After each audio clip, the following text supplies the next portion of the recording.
Alright, so November 25th, 2021. Due to my quest for synthecopia, I've stumbled into the next level of family life. It's kind of wild how everything has evolved, honestly. It all started when I made amends with my father at my papa's place. That's what the Donies call my grandpa Fred. Our movie-esque moment happened Father's Day weekend / Papa's birthday party. My dad and I took a little walk up the road and sat together on some large rocks that marked the boundary of the property. It had been a super long time since I last really saw or talked to him. This time was something altogether different. He said sorry and meant it. He owned up to everything. It was a Lifetime Movie Network moment happening real time. Holy shit. Kids dream of these moments.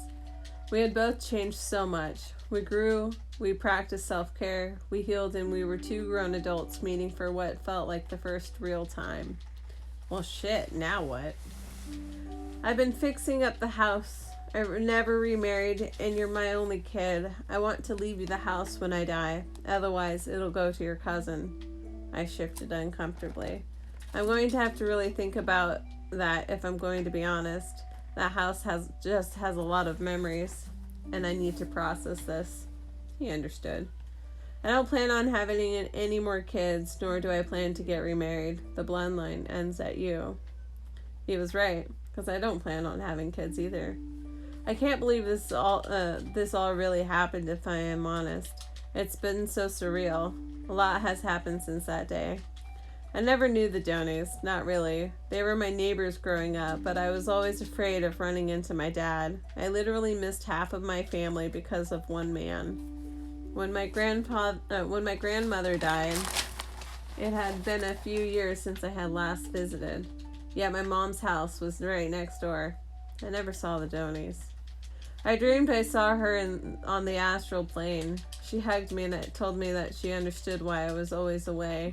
I then watched her be rebirthed. I was then someone else, holding her as a baby before I woke again. That dream happened the day she died. When I came back home from my travels across the U.S., I had decided I really wanted to really connect with my family. That's been a fucking journey, let me tell ya. Sheesh. My other side of the family, the Bormans, have really been the only family I've known. They are quite straight edge, if you will. Hasn't always been that great with them either, specifically with my mother. Like, deep down I knew she was doing the best she could with what she had, but we haven't always seen eye to eye.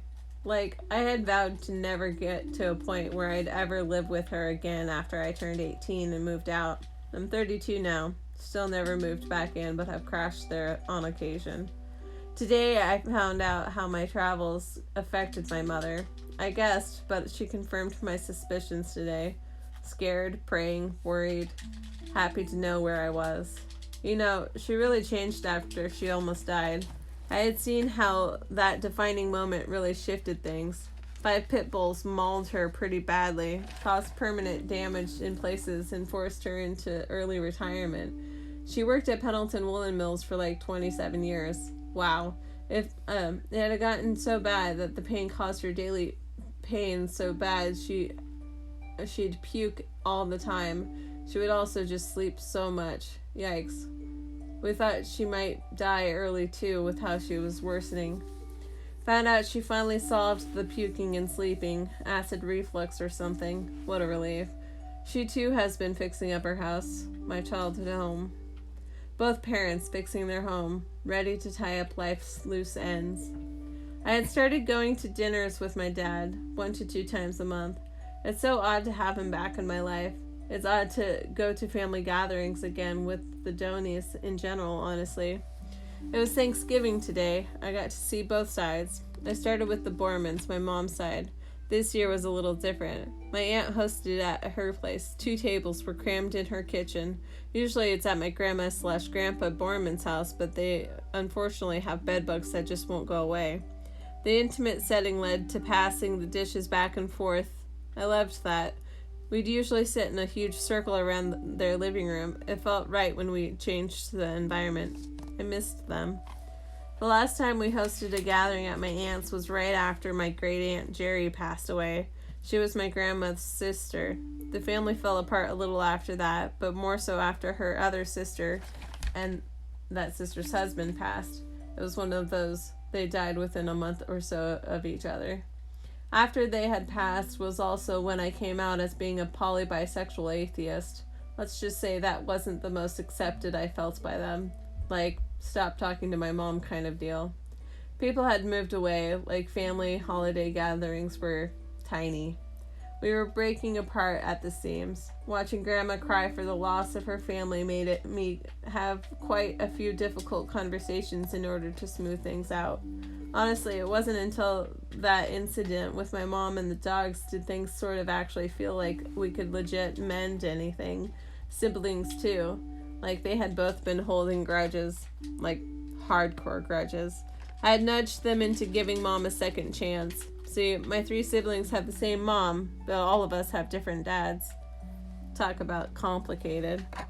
None of my siblings came to Thanksgiving this year, though. I feel like kind of don't really know them anymore. Hell, I don't even know me much anymore these days. After dinner with the Bormans, which usually isn't more than a couple hours, I went out to the gorge to Papa's. The whole Doney family was there, it felt. I've been attending as many gatherings with them as I can to fit into my busy schedule. When I had first started showing up, I was a welcomed stranger. I didn't even remember a lot of their names.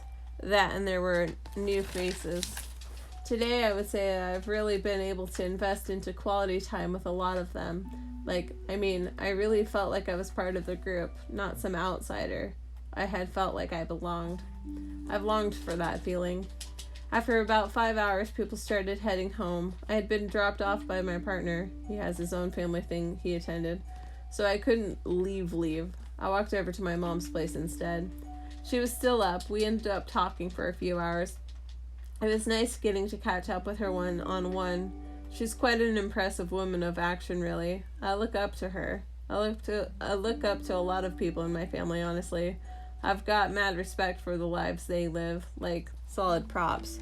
The Bormans do a shit ton of community service work, like a lot. My grandpa is known in other countries even because of the work he has done. Inspire to be more like my family. I inspire to be more like my family, just with my own flair. I'm going to see my brother in his little family unit tomorrow, mainly to pick up snow tires for my car he has. He ended up gifting me the car when I settled back into the area since my truck was kaput. This car actually used to be my mom's. She gave it to him after the dog thing since she couldn't drive stick shift anymore and could afford the automatic truck with her settlement money. This car was what saved her life. She dragged herself in and drove with a broken something and a dislocated other thing with a bite chunk of her leg missing to the local store. She lives out in the boondocks and the ambulances have a hard time finding people unless at the store. It was a whole thing. Driving the car was pretty emotional for me at first, if I'm honest. Like, what an incredible energy-charged moment that this car was the hero in. Damn, this car. You could almost say it saved my family. I named the car Christmas. There's a few hidden jokes behind it, and none actually relate to at all to the holiday. 'Cause why not? Tons of symbolism weaved into the name, though. So, figuring out with healing broken bonds with my family has been a super epic, life-changing experience. The idea to take action in repairing things was very mindful. So much research has gone into it. I believe having healthy bonds with family is an inevitable human need. With that being my theory and a real core desire, I devised a strategy of sorts. I started figuring out why I even wanted them in my life. I asked questions. I healed my soul. I heard their side of the stories. I made time. I connected. But most of all, I made amends. I chose to trust again. We are not the same person we were 10 years ago, 1 year ago, 1 day ago. I also theorized I can improve not only my mental health reconnecting, but my physical health as well.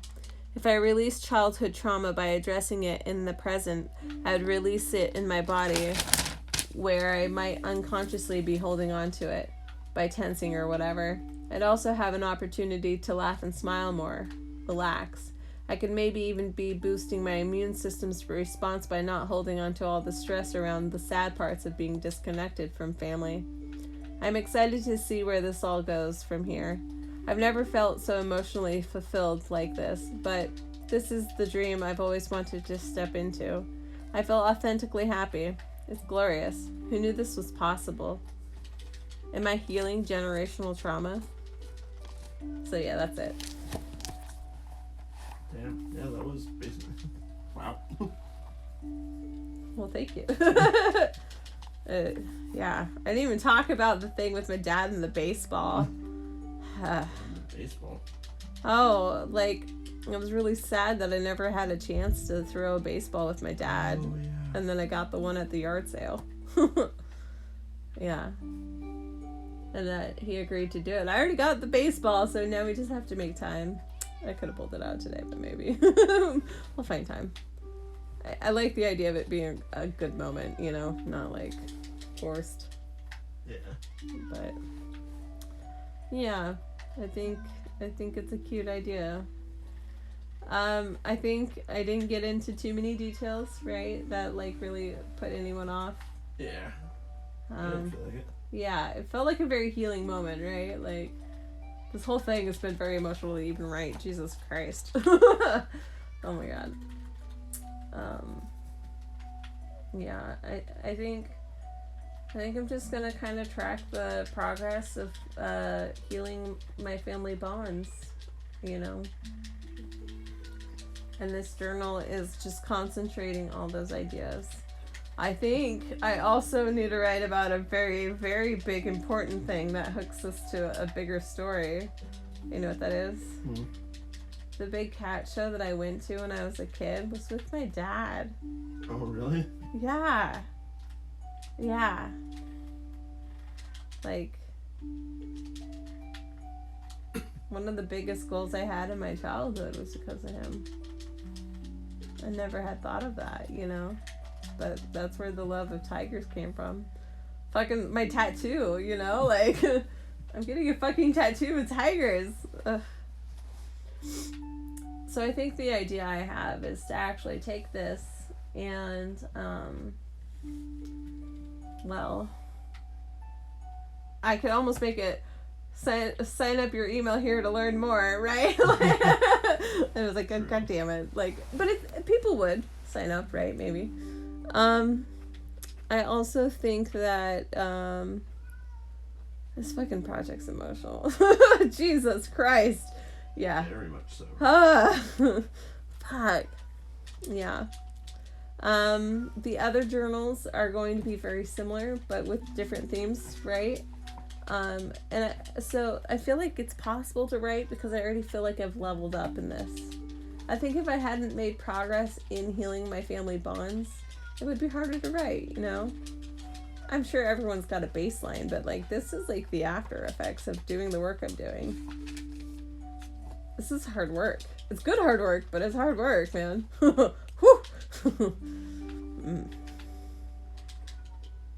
Yeah.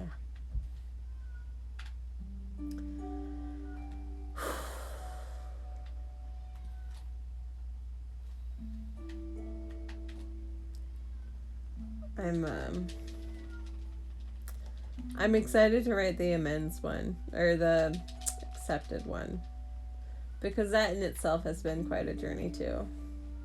Accepting myself. But I think it's like almost writing the moral of the story, if that makes sense. Like, yeah. The drama that leads up to these moments is great for getting, you know, butts in the seats, if you will, you know. But like, this is what people desire and crave, are moments like this. Some, not all, obviously, but like, it's what I wanted.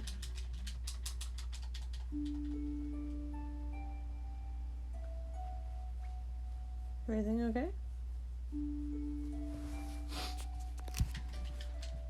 Yeah, Jason called up for bed.